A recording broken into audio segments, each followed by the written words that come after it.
Before we begin, a quick warning. This story contains psychological horror, disturbing themes, and unsettling imagery that may not be suitable for all viewers. In the quiet countryside, a brilliant doctor claims he has discovered a way to lift the veil between our world and a hidden reality. What follows is not a tale of ghosts, but something far more terrifying. Tonight's story is The Great God Pan, written by Arthur Machen in 1894, one of the most influential horror stories ever written. Turn off the lights, put on your headphones, and prepare yourself, because some doors... The Great God Pan, Arthur Machen, 1894. The Experiment. I am glad you came, Clark, very glad indeed. I was not sure you could spare the time. I was able to make arrangements for a few days. Things are not very lively just now. But have you no misgivings, Raymond? Is it absolutely safe? The two men were slowly packing the terrace in front of Dr. Raymond's house. The sun still hung above the western mountain line, but it shone with a dull red glow that cast no shadows, and all the air was quiet. A sweet breath came from the great wood on the hillside above, and with it, at intervals, the soft murmuring call of the wild doves. Below, in the long, lovely valley, the river wound in and out between the lonely hills, and as the sun hovered and vanished into the west, a faint mist, pure white, began to rise from the hills. Dr. Raymond turned sharply to his friend. Safe. Of course it is. In itself, the operation is a perfectly simple one. Any surgeon could do it. And there is no danger at any other stage. None. Absolutely no physical danger whatsoever, I give you my word. You are always timid, Clark, always, but you know my history. I have devoted myself to transcendental medicine for the last 20 years. I have heard myself called quack and charlatan and imposter, but all the while I knew I was on the right path. 5 years ago I reached the goal, and since then every day has been a preparation for what we shall do tonight. I should like to believe it is all true. Clark knit his brows and looked doubtfully at Dr. Raymond. Are you perfectly sure, Raymond, that your theory is not a phantasmagoria, a splendid vision, certainly, but a mere vision after all, Doctor?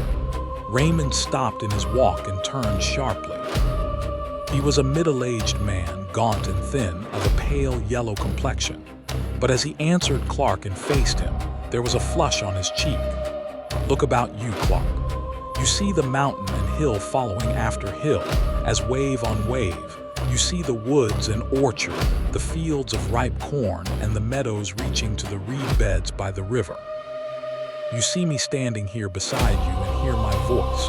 But I tell you that all these things, yes, from that star that has just shone out in the sky to the solid ground beneath our feet, I say that all these are but dreams and shadows, the shadows that hide the real world from our eyes.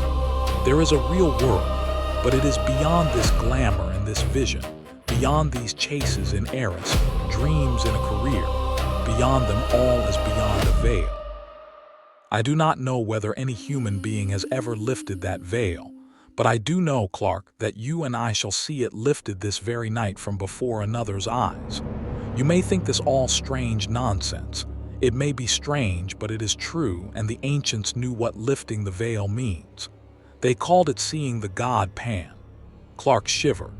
The white mist gathering over the river was chilly. It is wonderful indeed, he said. We are standing on the brink of a strange world, Raymond, if what you say is true. I suppose the knife is absolutely necessary. Yes, a slight lesion in the gray matter, that is all. A trifling rearrangement of certain cells. A microscopical alteration that would escape the attention of 99 brain specialists out of 100. I don't want to bother you with shop, Clark. I might give you a mass of technical detail which would sound very imposing and would leave you as enlightened as you are now.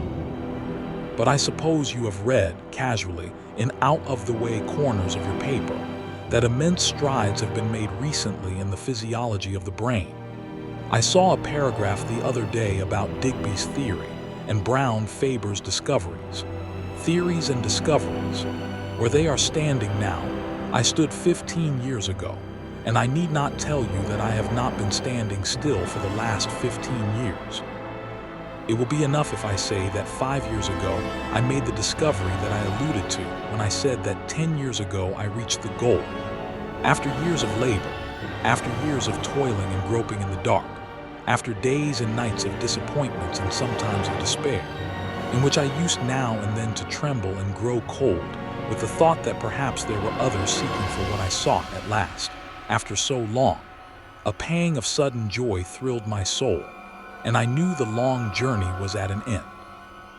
By what seemed then and still seems a chance, the suggestion of a moment's idle thought followed up upon familiar lines and paths that I had tracked 100 times already. The great truth burst upon me, and I saw, mapped out in lines of sight, a whole world, a sphere unknown, continents and islands and great oceans in which no ship has sailed, to my belief, since a man first lifted up his eyes and beheld the sun, and the stars of heaven, and the quiet earth beneath. You will think this all high-flown language, Clark, but it is hard to be literal. And yet, I do not know whether what I am hinting at cannot be set forth in plain and lonely terms. For instance, this world of ours is pretty well girded now with the telegraph wires and cables. Thought, with something less than the speed of thought, flashes from sunrise to sunset, from north to south, across the floods and the desert places. Suppose that an electrician of today were suddenly to perceive that he and his friends have merely been playing with pebbles and mistaking them for the foundations of the world.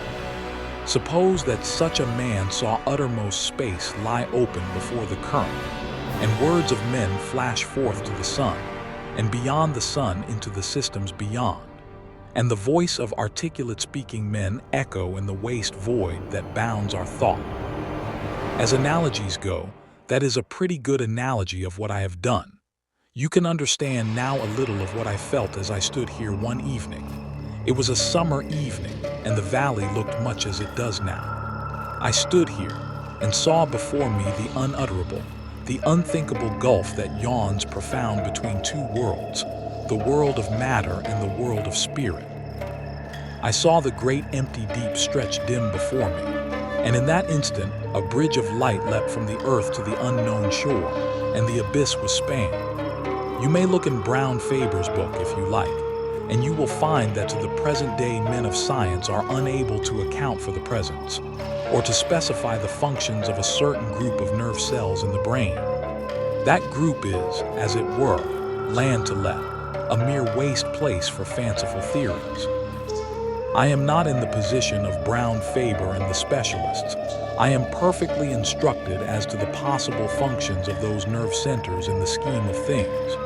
With a touch, I can bring them into play. With a touch, I say, I can set free the current. With a touch, I can complete the communication between this world of sense, and we shall be able to finish the sentence later on. Yes, the knife is necessary. But think what that knife will effect. It will level utterly the solid wall of sense, and probably for the first time since man was made, a spirit will gaze on a spirit world. Clark, Mary will see the god Pan. But you remember what you wrote to me. I thought it would be requisite that he whispered the rest into the doctor's ear. Not at all, not at all. That is nonsense, I assure you. Indeed, it is better as it is. I am quite certain of that. The matter well, Raymond. It's a great responsibility. Something might go wrong. You would be a miserable man for the rest of your days. No, I think not, even if the worst happened. As you know, I rescued Mary from the gutter and from almost certain starvation when she was a child.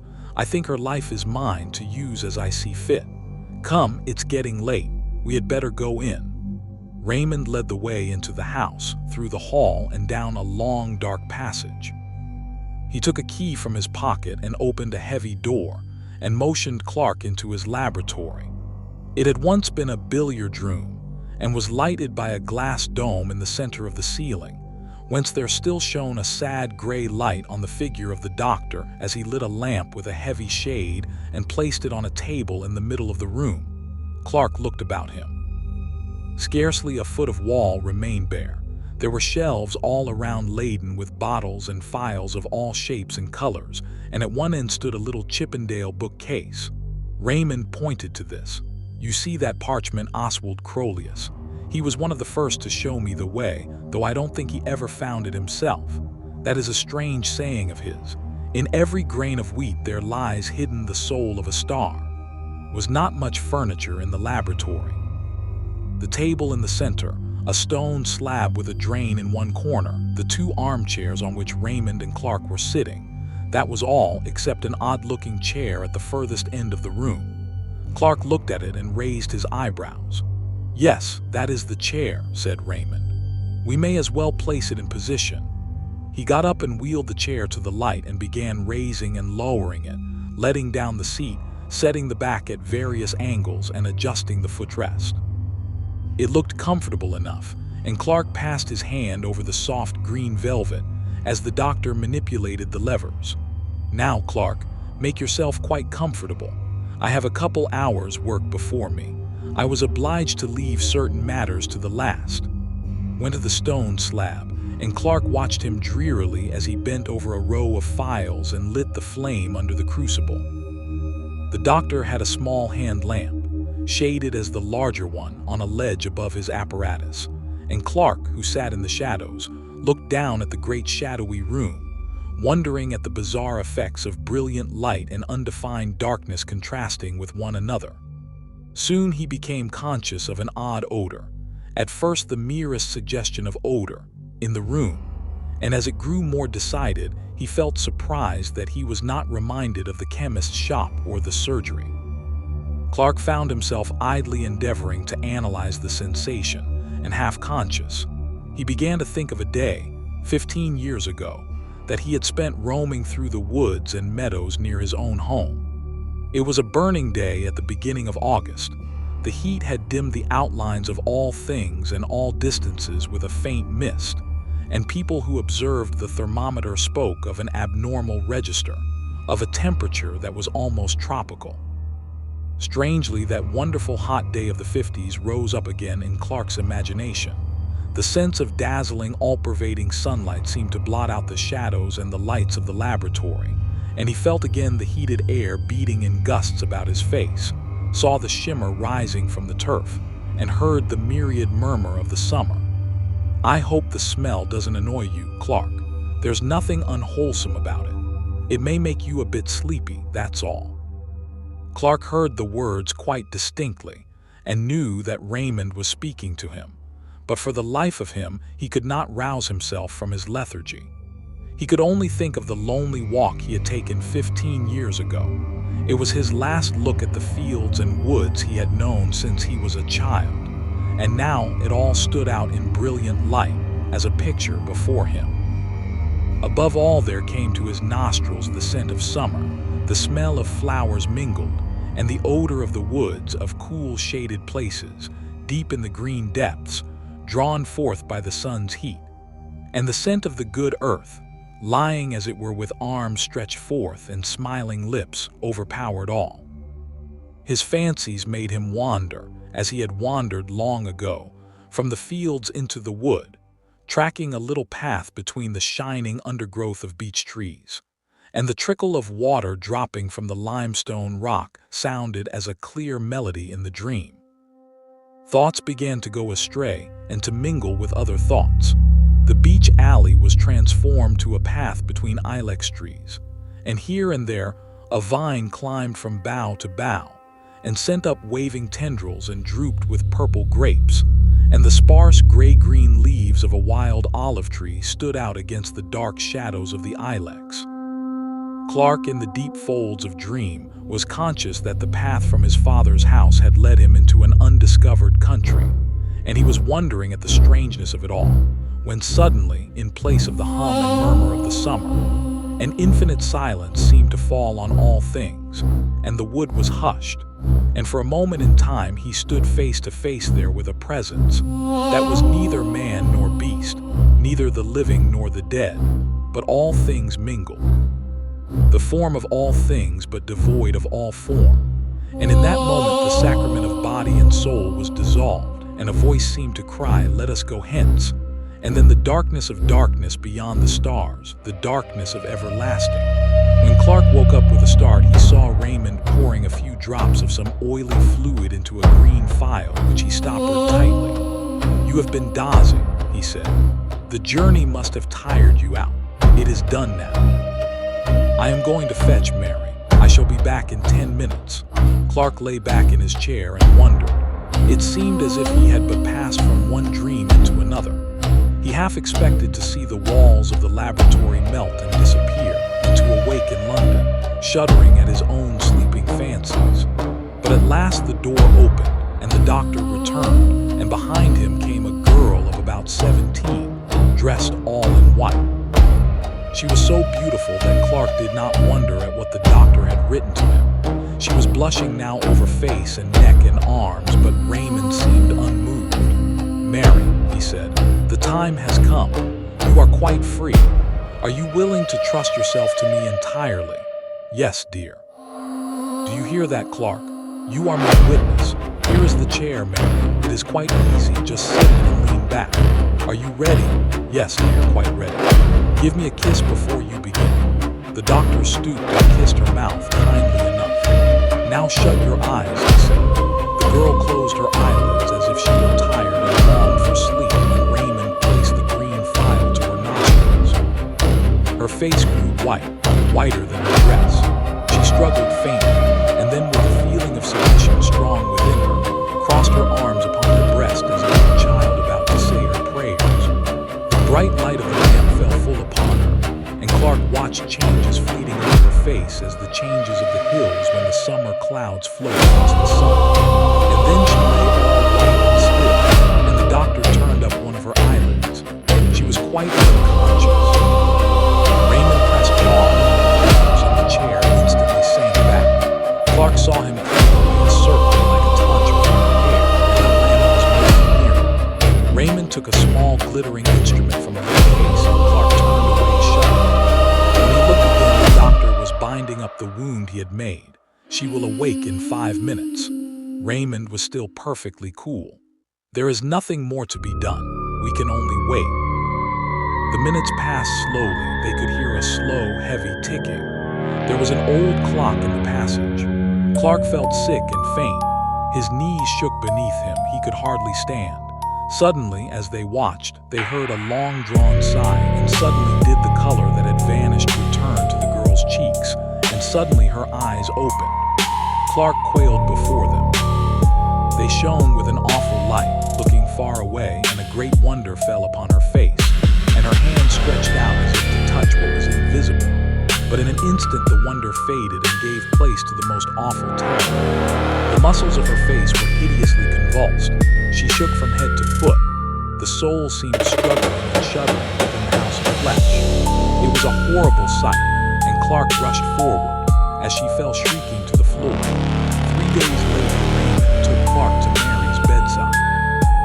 She was lying wide awake, rolling her head from side to side and grinning vacantly, said the doctors. And that was the great Godpan. Was Dr. Raymond a genius? Or did he unleash something humanity was never meant to witness? Share your thoughts in the comments below. If you enjoyed this classic horror story, don't forget to like the video, subscribe to the channel, and turn on notifications for more terrifying tales every week. Until next time, sleep carefully.